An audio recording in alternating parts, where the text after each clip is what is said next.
अस्सलाम वालेकुम everyone, I hope you are doing fine. Welcome to the psychology lectures. इस channel को आप लाइक करें, सब्सक्राइब करें और सब्सक्राइब प्लीज़ मस्ट है। और हम बढ़ते हैं अपनी टर्मिनोलॉजी की तरफ।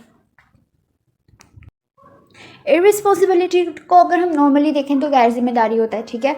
लेकिन इसकी डेफिनेशन जो सी है वो काफ़ी इन डेप्थ है और ये साइकोलॉजिकल टर्मिनोलॉजी देखिए जो कि DSM-5 की ग्लॉसरी से ली गई है डेफिनेशन।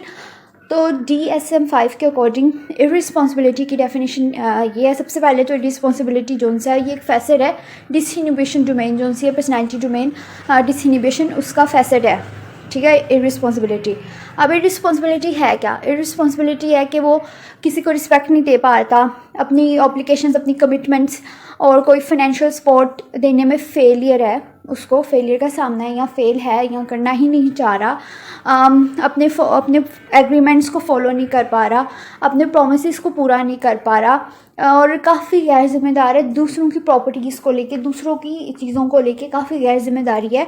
तो वहाँ पे हम इर्रिस्पॉन्सिबिलिटी की बात करते हैं, ठीक है। एक बार आप डेफिनेशंस आपकी स्क्रीन में एक बार आप ये रीड कर लें और मेरा ख्याल है कि आपको वीडियो अच्छे से समझ आई होगी। लाइक सब्सक्राइब ज़रूर करिएगा। अल्लाह हाफिज़। कोई भी क्वेश्चन है या कोई भी डिमांड है, you can comment about it. अल्लाह हाफिज़, टेक केयर, सब्सक्राइब मस्ट है।